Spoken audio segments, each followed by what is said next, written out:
Kerala PSCയുടെ HST, HSST അല്ലെങ്കിൽ JLT Hindi ഇന്റർവ്യൂവിന് തയ്യാറെടുക്കുന്ന ഉദ്യോഗാർത്ഥികൾക്കുള്ളതാണ് നമ്മുടെ ഇന്നത്തെ ഈ പ്രത്യേക വിശദീകരണം. നിങ്ങളുടെ പ്രിപ്പറേഷൻ ഒന്നുകൂടി ഉഷാറാക്കാൻ നമുക്ക് ഒരുമിച്ച് ശ്രമിക്കാം. എഴുത്തു പരീക്ഷ നിങ്ങൾ ഗംഭീരമായി പാസ്സായി അല്ലേ? അതിന് വലിയൊരു കൺഗ്രാറ്റ്സ്. പക്ഷേ ശരിക്കും ആ ഇന്റർവ്യൂ ബോർഡിന് ഫേസ് ചെയ്യാൻ നിങ്ങൾ മെന്റലി തയ്യാറാണോ? ഒരുപക്ഷെ ഉള്ളിലൊരു ചെറിയ പേടിയുണ്ടാകും. അത് വളരെ സ്വാഭാവികമാണ് കേട്ടോ. ഇവിടെ നിങ്ങൾ ഓർക്കേണ്ട ഒരു പ്രധാന കാര്യമുണ്ട്. എഴുത്തു പരീക്ഷ നിങ്ങളുടെ അറിവും ഓർമ്മശക്തിയുമാണ് ടെസ്റ്റ് ചെയ്തതെങ്കിൽ ഈ ഇന്റർവ്യൂ നിങ്ങളുടെ വ്യക്തിത്വത്തെയും ഒരു അധ്യാപകൻ എന്ന നിലയിൽ ഹിന്ദി ഭാഷയോടുള്ള നിങ്ങളുടെ ആവേശത്തെയുമാണ് അളക്കുന്നത്. അപ്പോൾ ഇന്നത്തെ ഈ വിശകലനത്തിൽ നമ്മൾ പ്രധാനമായും 4 കാര്യങ്ങളാണ് നോക്കുന്നത്. 1. PSC Hindi interview. 2. വ്യക്തിപരമായ ചോദ്യങ്ങൾ എങ്ങനെ കൈകാര്യം ചെയ്യാം. 3. സാഹിത്യപരമായ ചോദ്യങ്ങൾ. അവസാനമായി 4. നിങ്ങളുടെ വിജയതന്ത്രം. ശരി, നമുക്ക് ആദ്യത്തെ ഭാഗത്തേക്ക് കടക്കാം. PSC ഹിന്ദി ഇന്റർവ്യൂവിന്റെ അടിസ്ഥാന കാര്യങ്ങൾ. ഇന്റർവ്യൂവിനെ വളരെ ലളിതമായി 2 ഭാഗങ്ങളായിട്ടാണ് ഇതിൽ തിരിച്ചിരിക്കുന്നത്. വ്യക്തിപരമായ ചോദ്യങ്ങളും സാഹിത്യപരമായ ചോദ്യങ്ങളും. ഈയൊരു സ്ട്രക്ചർ മനസ്സിൽ വെക്കുന്നത് നിങ്ങളുടെ പഠനം വളരെ എളുപ്പമാക്കും. ഇനി രണ്ടാമത്തെ സെക്ഷൻ നോക്കാം. വ്യക്തിപരമായ ചോദ്യങ്ങൾ. ഇതൊരു ഐസ് ബ്രേക്കർ സെഷൻ കൂടിയാണ്. തുടക്കത്തിൽ തന്നെ നിങ്ങളെ ടെൻഷൻ അടിപ്പിക്കാൻ ബോർഡ് ഒരിക്കലും ശ്രമിക്കില്ല. വളരെ സിമ്പിളായ നിങ്ങളുടെ പേഴ്സണൽ ഡീറ്റെയിൽസ് ആകും അവരാദ്യം ചോദിക്കുക. ആപ്കാ ശുഭനാം ക്യാ ഹേ? നിങ്ങളുടെ പേരെന്താണ്? ആപ്കാ ജന്മ കഹാ ഹുവാ? ജനിച്ചതെവിടെയാണ്? ആപ്കാ ബച്പൻ കഹാ ബീത? കുട്ടിക്കാലം എവിടെയായിരുന്നു? ആപ്കി പ്രാരംഭിക് ശിക്ഷ കഹാ ഹുയി? പ്രാഥമിക വിദ്യാഭ്യാസം എവിടെയായിരുന്നു? അതുപോലെ ആപ്കി ശൈക്ഷിക് യോഗ്യതായും ബതായി? നിങ്ങളുടെ യോഗ്യതകൾ എന്തൊക്കെയാണ്? ഈ ചോദ്യങ്ങൾ ചോദിക്കുന്നത് വെറുതെ നിങ്ങളുടെ വിവരങ്ങൾ അറിയാനല്ല കേട്ടോ, മറിച്ച് നിങ്ങളുടെ സ്പോക്കൻ ഹിന്ദി എത്രത്തോളം നാച്ചുറൽ ആണെന്ന് നോക്കാനാണ്. അതുകൊണ്ട് വളരെ റിലാക്സ്ഡായി കോൺഫിഡൻസോടെ ഇതിനു മറുപടി നൽകുക. ഇനി ശ്രദ്ധിക്കുക, വ്യക്തിപരമായ ചോദ്യങ്ങളിൽ തന്നെ വളരെ രസകരമായ എന്നാൽ ചെറിയൊരു ട്രിക്കുള്ള ഒരു ചോദ്യം വരാൻ സാധ്യതയുണ്ട്. ആപ്കെ ഗാവ് യാ ഷെഹർ കെ ബാരെ മേ 5 വാക്യ ബതായേ. അതായത് നിങ്ങളുടെ നാടിനെക്കുറിച്ച് 5 വാക്യങ്ങൾ പറയുക. പെട്ടെന്ന് കേൾക്കുമ്പോൾ സിമ്പിളാണെന്ന് തോന്നും അല്ലേ? പക്ഷേ ഒരു മുന്നൊരുക്കവുമില്ലാതെ ഹിന്ദിയിൽ തുടർച്ചയായി 5 വാക്യങ്ങൾ വ്യാകരണ തെറ്റുകളില്ലാതെ സംസാരിക്കുക എന്നത് നിങ്ങളുടെ ഭാഷാപരിജ്ഞാനത്തിന്റെ യഥാർത്ഥ ടെസ്റ്റാണ്. അതുകൊണ്ട് നിങ്ങളുടെ നാടിനെക്കുറിച്ച് മനോഹരമായ 5 വാക്യങ്ങൾ മുൻകൂട്ടി തന്നെ തയ്യാറാക്കി വെക്കാൻ പ്രത്യേകം ശ്രദ്ധിക്കുക. വ്യക്തിപരമായ ചോദ്യങ്ങളുടെ അവസാന ഭാഗത്തു വരാൻ സാധ്യതയുള്ള മറ്റൊരു ചോദ്യമാണ് ആപ്കെ സബ്സെ പ്രിയ അധ്യാപക് യാ അധ്യാപിക കോൻ ഹെ? അഥവാ നിങ്ങളുടെ ഏറ്റവും പ്രിയപ്പെട്ട അധ്യാപകൻ ആരാണ്? ഒപ്പം വേ ആപ്കോ ക്യൂ പ്രിയ ഹെ? എന്തുകൊണ്ടാണ് അവർ പ്രിയപ്പെട്ടതാകുന്നത്? നോക്കൂ, ഈ ചോദ്യം കേവലം ഒരു വ്യക്തിയെക്കുറിച്ചുള്ളതല്ല. ഇത് നിങ്ങളുടെ സ്വന്തം വിദ്യാഭ്യാസ മൂല്യങ്ങളെയാണ് കാണിക്കുന്നത്. നാളെ ഒരു അധ്യാപകനാകാൻ പോകുന്ന വ്യക്തിയാണല്ലോ നിങ്ങൾ. അതിനാൽ ഒരു നല്ല അധ്യാപകന്റെ ഗുണങ്ങൾ എന്തൊക്കെയെന്ന് കൃത്യമായി ഹിന്ദിയിൽ വിശദീകരിക്കാൻ നിങ്ങൾക്ക് കഴിയണം. ഇവിടെ നമ്മളൊരു വലിയ ഷിഫ്റ്റ് കാണാൻ പോവാണ്. ഇതുവരെ നമ്മൾ കണ്ട വ്യക്തിപരമായ ചോദ്യങ്ങൾ നിങ്ങളുടെ സംസാരിക്കാനുള്ള കഴിവും കോൺഫിഡൻസുമാണ് പരിശോധിച്ചതെങ്കിൽ, ഇനി വരാൻ പോകുന്ന സാഹിത്യപരമായ ചോദ്യങ്ങൾ അങ്ങനെയല്ല. അത് നിങ്ങളുടെ വിഷയത്തിലുള്ള ആഴത്തിലുള്ള അറിവിനെയും അക്കാഡമിക് പാഷനെയുമാണ് അളക്കുന്നത്. അതാണ് നമ്മുടെ മൂന്നാമത്തെ സെക്ഷൻ, സാഹിത്യപരമായ ചോദ്യങ്ങൾ. ഇവിടെ തുടങ്ങുന്നത് തന്നെ ഈ ചോദ്യത്തിലാകും. ആപ്കെ സബ്സെ പ്രിയ ഹിന്ദി സാഹിത്യകാർ കോൻ ഹെ? നിങ്ങളുടെ പ്രിയപ്പെട്ട ഹിന്ദി സാഹിത്യകാരൻ ആരാണ്? വേ ആപ്കോ ക്യൂ പ്രിയ ഹെ? എന്തുകൊണ്ടാണ് അദ്ദേഹം നിങ്ങൾക്ക് പ്രിയപ്പെട്ടതാകുന്നത്? ഇവിടെ വെറുതെ ഒരു എഴുത്തുകാരന്റെ പേര് പറഞ്ഞാൽ മാത്രം പോരാട്ടോ. എന്തുകൊണ്ട് ഇഷ്ടമാണ് എന്ന് വളരെ ആഴത്തിൽ അവരുടെ കൃതികളുടെ സവിശേഷതകൾ മുൻനിർത്തി തന്നെ ബോർഡിനെ ബോധ്യപ്പെടുത്താൻ നിങ്ങൾക്ക് സാധിക്കണം. നമുക്കറിയാം, ഹിന്ദി സാഹിത്യം എന്ന് പറയുന്നത് വലിയൊരു കടലാണ്. ഹിന്ദി സാഹിത്യക്ക് കൈ വിധായ ഹെ. ഈ കാണുന്ന പോലെ ഉപന്യാസ്, അതായത് നോവൽ, കഹാനി, കഥ, കവിത, നാടക്, ഏകാംഗി, യാത്രാവിവരൻ, സംസ്മരൻ, നിബന്ധ്, ഇങ്ങനെ ഒരുപാട് ശാഖകളുണ്ട്. ഇന്റർവ്യൂവിന് പോകുമ്പോൾ ഈ ഓരോ വാക്കുകളുടെയും ഹിന്ദിയിലുള്ള ഉച്ചാരണം വളരെ കൃത്യമായിരിക്കാൻ നിങ്ങൾ പ്രത്യേകം ശ്രദ്ധിക്കണം. ഇത്രയും ശാഖകളുള്ളതുകൊണ്ട് തന്നെ സ്വാഭാവികമായും അതിൽ നിന്നുള്ള ഏറ്റവും പ്രധാനപ്പെട്ട ചോദ്യം വരും. ആപ് ഇൻമേ കിസെ സബ്സെ അധിക് പസന്ദ് കർത്തെ ഹൈ? ക്യോं? ഇതിലേതാണ് നിങ്ങൾക്ക് ഏറ്റവും ഇഷ്ടം? എന്തുകൊണ്ട്? ഇതിൽ നിന്ന് നിങ്ങൾക്ക് ആഴത്തിൽ അറിവുള്ള കോൺഫിഡൻസ് ഉള്ളൊരു വിഷയം വേണം തിരഞ്ഞെടുക്കാൻ.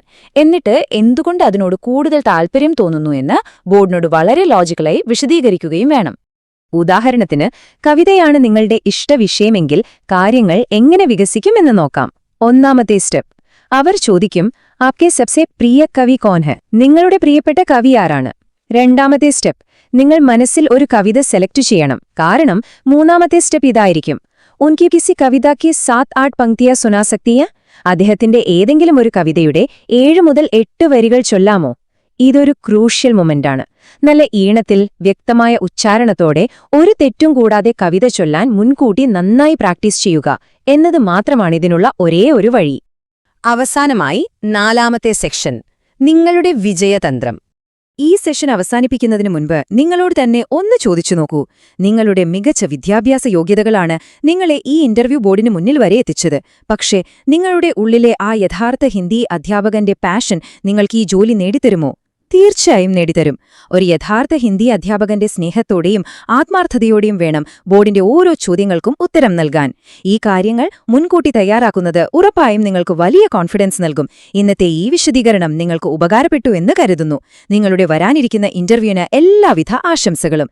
തികഞ്ഞ ആത്മവിശ്വാസത്തോടെ മുന്നേറുക. പ്രിയമുള്ളവരെ, ഇപ്പോൾ നിങ്ങൾക്ക് ഇന്റർവ്യൂവുമായി ബന്ധപ്പെട്ട് ചെറിയൊരു ഐഡിയ ലഭിച്ചിട്ടുണ്ടാവുമല്ലോ. ഇനി നമുക്ക് ഇതുമായി ബന്ധപ്പെട്ട് കുറച്ച് കാര്യങ്ങൾ കൂടി മനസ്സിലാക്കാം. നിങ്ങളൊന്ന് ആലോചിച്ച് നോക്കിക്കേ, ആ ഒരു നിമിഷം, അതായത് നിങ്ങൾ PSC പരീക്ഷയുടെ ഇന്റർവ്യൂ ബോർഡിന് മുന്നിൽ കയറാൻ തയ്യാറെടുത്ത് നിൽക്കുകയാണ്. ആ ഒരു ടെൻഷൻ ഭയങ്കരമായിരിക്കും. അതെ, ശരിക്കും പറഞ്ഞാൽ കൈപ്പത്തികൾ വിയർക്കുന്നുണ്ടാകാം, നെഞ്ചിടിപ്പ് ഭയങ്കരമായിട്ട് കൂടുന്നുണ്ടാകാം.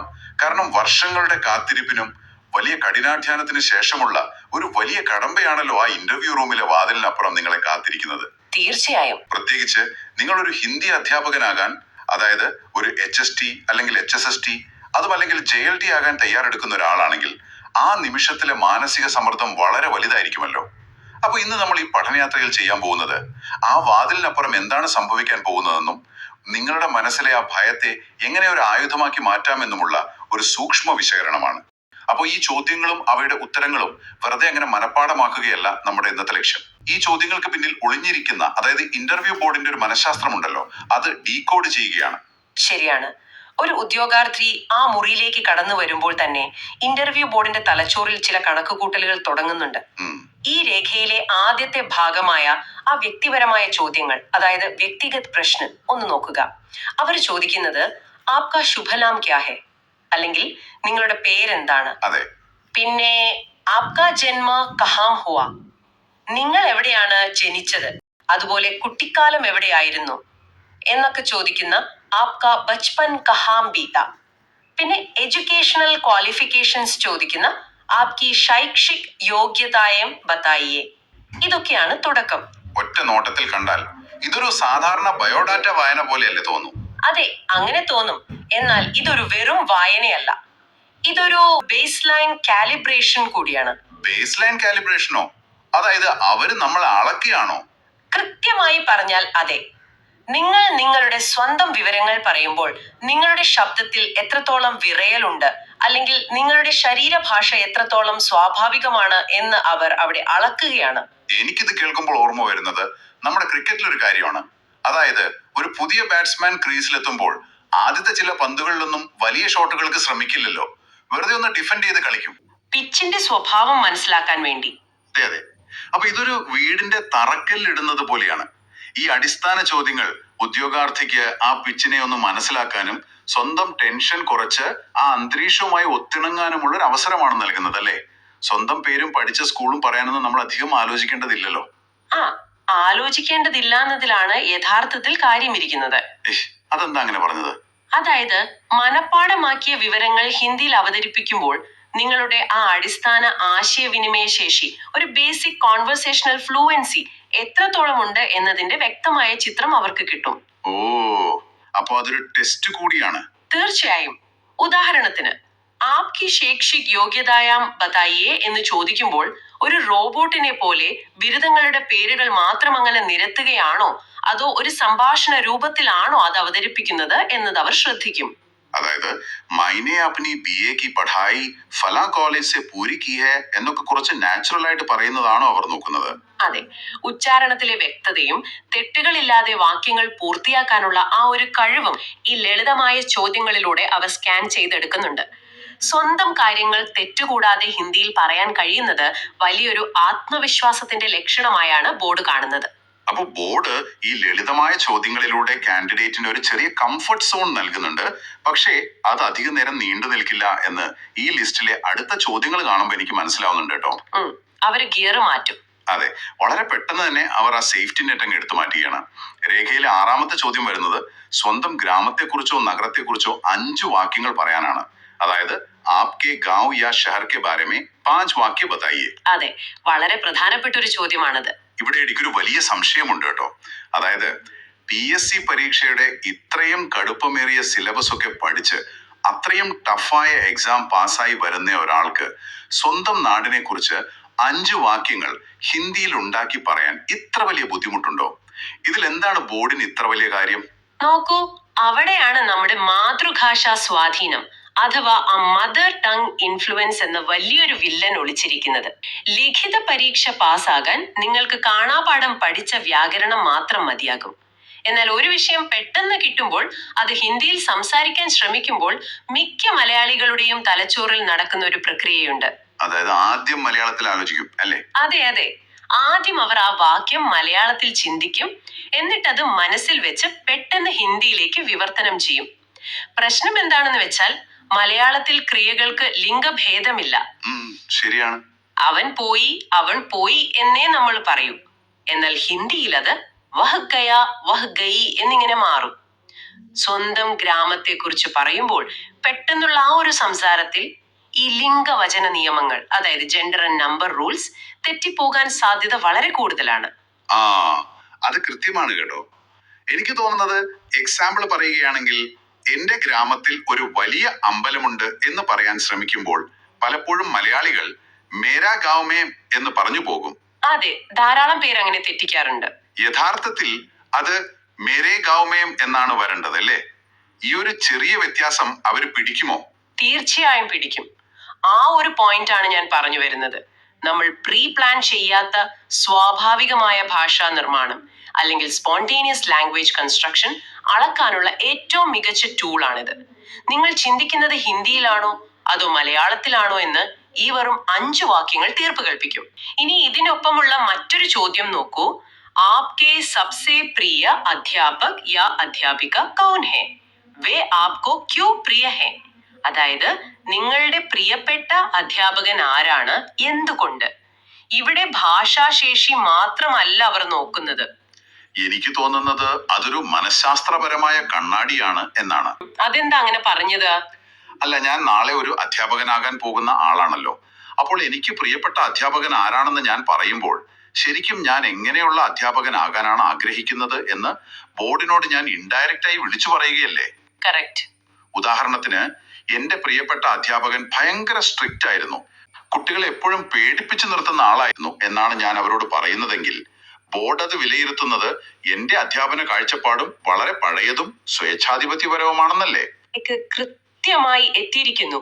ഈ പ്രിയപ്പെട്ട അധ്യാപകനെ കുറിച്ചുള്ള ചോദ്യം ശരിക്കും നിങ്ങളുടെ മൂല്യങ്ങളെ കുറിച്ചുള്ള ഒരു വെളിപ്പെടുത്തലാണ്. അപ്പൊ നമ്മുടെ വാല്യൂസ് എന്താണെന്ന് അവർ ഇതിലൂടെ മനസ്സിലാക്കും. തീർച്ചയായും. ഒരു കുട്ടിയുടെ മാനസികാവസ്ഥ മനസ്സിലാക്കി അവരെ ചേർത്ത് പിടിച്ച ഒരു അധ്യാപകന്റെ പേരാണ് നിങ്ങൾ പറയുന്നതെങ്കിൽ നിങ്ങൾക്കും ആ ഒരു സഹാനുഭൂതി ഉണ്ടെന്ന് ബോർഡ് കണക്കാക്കും. അതായത് നിങ്ങളുടെ പെഡഗോജിക്കൽ കോർ എന്താണെന്ന് ഈ ഒറ്റ ചോദ്യത്തിലൂടെ അവർ വളരെ വേഗം മനസ്സിലാക്കുന്നു. ശരിക്കും നമ്മൾ അറിയാതെ നമ്മളെ വിലയിരുത്തുകയാണ്. അപ്പോ കാര്യങ്ങൾ കൂടുതൽ ഗൗരവമാവുകയാണല്ലേ? നമ്മുടെ വ്യക്തിപരമായ കാര്യങ്ങളിൽ നിന്നും മൂല്യങ്ങളിൽ നിന്നും മാറി നേരെ വിഷയത്തിന്റെ ഹൃദയഭാഗത്തേക്ക് കടക്കുകയാണ്. അതെ, സാഹിത്യം. അതെ, രേഖയിലെ 2ാമത്തെ ഭാഗം വരുന്നത് സാഹിത്യക് പ്രശ്ന അഥവാ സാഹിത്യപരമായ ചോദ്യങ്ങളാണ്. ഒരു ഹിന്ദി അധ്യാപകനെ സംബന്ധിച്ചിടത്തോളം ഇതാണല്ലോ ശരിക്കും ജീവൻ മരണ പോരാട്ടം. അതെ, ഏറ്റവും പ്രധാനപ്പെട്ട ഭാഗം. അവിടെ ചോദിക്കുന്നത് ആപ്കെ സബ്സെ പ്രിയ ഹിന്ദി സാഹിത്യകാർ കോൺ ഹെ? വേ ആപ്കോ ക്യോം പ്രിയ ഹെ? അതായത് നിങ്ങളുടെ ഏറ്റവും പ്രിയപ്പെട്ട ഹിന്ദി സാഹിത്യകാരൻ ആരാണ്, എന്തുകൊണ്ട്? അതുപോലെ തന്നെ വേറൊരു ചോദ്യമുണ്ട്. ഹിന്ദി സാഹിത്യത്തിലെ വിവിധ ശാഖകളിൽ ഏതാണ് ഇഷ്ടം? നോവൽ, കഥ, കവിത, നാടകം, ഏകാംഗ നാടകം, യാത്രാ വിവരണം, സംസ്മരൺ, നിബന്ധ് തുടങ്ങി നീണ്ട ലിസ്റ്റ് അവിടെയുണ്ട്. ഇതിൽ ഏതാണ് ഇഷ്ടം, എന്തുകൊണ്ടെന്നാണ് ചോദിക്കുന്നത്. സത്യം പറഞ്ഞാല് ഇതൊരു ഇരട്ട വായ്ത്തലയുള്ള വാളാണ്. അതെന്തെങ്ങനെ? ഇതൊരു നല്ല അവസരമല്ലേ നമ്മുടെ അറിവ് കാണിക്കാൻ? അവസരമാണ്, പക്ഷേ ഈ സാഹിത്യ ശാഖകളുടെ നീണ്ട നിര കാണുമ്പോൾ ഉദ്യോഗാർത്ഥികൾ പലപ്പോഴും ഒരു കെണിയിൽ വീഴാറുണ്ട്. ബോർഡിനെ ഒന്ന് ഇംപ്രസ് ചെയ്യാൻ വേണ്ടി തങ്ങൾക്ക് വലിയ ധാരണയില്ലാത്ത ഭാരമേറിയ വാക്കുകളൊക്കെ അവർ ഉപയോഗിക്കും. ഞാനത് ചോദിക്കാൻ വരികയായിരുന്നു. അതായത് എനിക്ക് യാത്രാ വിവരണങ്ങൾ വലിയ താല്പര്യമില്ല, പക്ഷെ അത് പറഞ്ഞാൽ എനിക്ക് കുറച്ചുകൂടി മാർക്ക് കിട്ടുമെന്ന് കരുതി ഞാൻ ഇന്റർവ്യൂ ബോർഡിനോട് എനിക്ക് യാത്രാ വിവരണങ്ങളാണ് ഇഷ്ടം എന്ന് കള്ളം പറയുന്നു എന്ന് കരുതുക. അവരത് കണ്ടുപിടിക്കുമോ? ഉടനടി കണ്ടുപിടിക്കും. ശരിക്കും? അതെ, കാരണം നിങ്ങൾ അങ്ങനെ പറഞ്ഞാൽ അവരുടെ അടുത്ത ചോദ്യം ഹിന്ദി സാഹിത്യത്തിലെ പ്രശസ്തരായ യാത്രാ വിവരണ എഴുത്തുകാരെ കുറിച്ചാകും. ഉദാഹരണത്തിന് രാഹുൽ സാംകൃത്യായന്റെ പുസ്തകങ്ങളെ കുറിച്ചോ അല്ലെങ്കിൽ അതിലെ ഭൂമിശാസ്ത്രപരമായ സവിശേഷതകളെ കുറിച്ചോ അവർ ചോദിച്ചാൽ നിങ്ങൾ അവിടെ തീർച്ചയായും തകർന്നു പോകും. ഓഹോ, അപ്പോ അതൊരു ട്രാപ്പാണ്. ഹിന്ദി സാഹിത്യം എന്ന് പറയുന്നത് ഒരു മഹാസമുദ്രമാണ്. നിങ്ങൾ ഛായാവാദ് അഥവാ റൊമാന്റിസിസം ആണ് ഇഷ്ടം എന്ന് പറഞ്ഞാൽ പിന്നെ ജയശങ്കർ പ്രസാദിന്റെയോ മഹാദേവി വർമ്മയുടെയോ കവിതകളിലെ ദാർശനിക തലങ്ങളെ കുറിച്ച് സംസാരിക്കാൻ നിങ്ങൾക്ക് കഴിയണം. അല്ലാതെ വെറുതെ കുറെ പേരുകൾ കാണാപാഠം പഠിച്ചു വന്നിട്ട് കാര്യമില്ല. അവിടെ നിങ്ങളുടെ യഥാർത്ഥ പാഷൻ അവർ നോക്കുന്നുണ്ട്. അപ്പോ ഞാനൊരു കാര്യം ചോദിക്കട്ടെ, ഉദ്യോഗാർത്ഥിക്ക് ഈ ഇന്റർവ്യൂവിന്റെ നിയന്ത്രണം സ്വന്തം കൈകളിലേക്ക് എടുക്കാൻ കഴിയുന്ന ഒരു സ്ഥലം കൂടിയാണ് ഇതല്ലേ? തീർച്ചയായും സ്മാർട്ടായ ഒരാൾക്ക് അത് ചെയ്യാം. അതായത് ഞാൻ ശരിക്കും വായിച്ചിട്ടുള്ള, എനിക്ക് വ്യക്തമായി സംസാരിക്കാൻ കഴിയുന്ന ഒരു സാഹിത്യകാരന്റെ പേര് ഞാൻ പറഞ്ഞാൽ ബോർഡിന്റെ അടുത്ത ചോദ്യങ്ങൾ അതിനെ ചുറ്റിപ്പറ്റിയാവുമല്ലോ. അതെ, അത് വളരെ കറക്റ്റ് ആണ്. ഉദാഹരണത്തിന് മുൻഷി പ്രേംചന്ദിന്റെ പേര് മിക്കവാറും പേർ പറയും, അത് കോമൺ ആണ്. എന്നാൽ ഞാൻ മണ്ണു ഭണ്ഡാരിയെ പോലെ ഒരു ആധുനിക എഴുത്തുകാരിയെ കുറിച്ചോ അല്ലെങ്കിൽ അജ്ഞയുടെ മനഃശാസ്ത്രപരമായ നോവലുകളെ കുറിച്ചോ ഒക്കെയാണ് പറയുന്നതെങ്കിൽ ആ ഇന്റർവ്യൂ ബോർഡിന് ഞാൻ കൊടുക്കുന്ന സന്ദേശം ഞാൻ സാഹിത്യത്തെ വളരെ ഗൗരവമായി കാണുന്ന ഒരാളാണ് എന്നതല്ലേ? അപ്പം എനിക്ക് അവിടെ പിടിച്ചു നിൽക്കാം. തന്ത്രം വളരെ മികച്ചതാണ്. നല്ലൊരു ഇംപ്രഷൻ ഉണ്ടാക്കാം. പക്ഷേ അവിടെയും ആ എന്തുകൊണ്ട് എന്ന ചോദ്യമുണ്ട്, അത് മറക്കരുത്. വൈ? അതെ, പ്രേംചന്ദിനെയാണ് ഇഷ്ടമെന്ന് പറഞ്ഞാലും വെറുതെ എനിക്ക് ഗോദാൻ ഇഷ്ടമാണ് എന്ന് പറയുന്നതിന് പകരം ഗോദാനിലെ കർഷകരുടെ പച്ചയായ ജീവിത ചിത്രീകരണം അല്ലെങ്കിൽ ആ കഥാപാത്രങ്ങളുടെ മാനസിക സംഘർഷങ്ങൾ എന്നെ ഈ രീതിയിൽ സ്വാധീനിച്ചു എന്ന് നിങ്ങൾക്ക് കൃത്യമായി പറയാൻ കഴിയണം. അതായത് വെറുതെ കഥ പറഞ്ഞു പോയാൽ പോരാ. നിങ്ങളുടെ വായന നിങ്ങളുടെ ചിന്തകളെ എങ്ങനെ മാറ്റിമറിച്ചു എന്നാണ് അവർക്ക് അറിയേണ്ടത്. സാഹിത്യം പഠിപ്പിക്കുന്ന ഒരാൾക്ക് സാഹിത്യത്തോടൊരു ആത്മബന്ധം ഇല്ലെങ്കിൽ പിന്നെ എങ്ങനെയാണ് അവരത് കുട്ടികളിലേക്ക് പകർന്നു നൽകുക? കറക്റ്റ്. ഈ പകർന്നു നൽകുക എന്ന് പറഞ്ഞപ്പോഴാണ് രേഖയിലെ ഏറ്റവും അവസാനത്തെയും എന്റെ അഭിപ്രായത്തിൽ ഏറ്റവും കടുപ്പമേറിയതുമായ പരീക്ഷണത്തിലേക്ക് നമ്മൾ വരുന്നത് കേട്ടോ. കവിത ചൊല്ലുന്ന ഭാഗം. അതെ, ഇത് കേവലം അറിവിന്റെ മാത്രമല്ല, അതൊരു പ്രകടനത്തിന്റെ കൂടിയാണ്.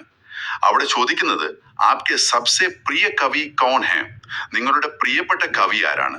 പിന്നെ ഉൻകി കിസി കവിത കി 7-8 പങ്ക്തിയെ സുനാ സക്തി ഹെ, അതായത് അവരുടെ ഏതെങ്കിലും കവിതയുടെ ഒരു 7-8 വരികൾ ചൊല്ലാമോ എന്ന്. ഒന്ന് ആലോചിച്ച് നോക്കൂ, ഒരു നിമിഷം നമ്മളിങ്ങനെ സംസാരിച്ചു കൊണ്ടിരിക്കുന്നു, അടുത്ത നിമിഷം പെട്ടെന്ന് നമ്മളോട് കവിത ചൊല്ലാൻ ആവശ്യപ്പെടുന്നു. ഇതൊരു ചെറിയ പെർഫോമൻസ് പോലെയാണല്ലോ.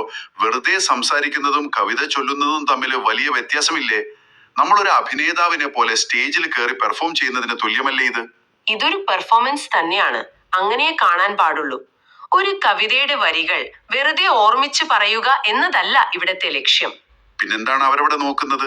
ഈ പരീക്ഷണത്തിലൂടെ പ്രധാനമായും 3 കാര്യങ്ങളാണ് ബോർഡ് അളക്കുന്നത്.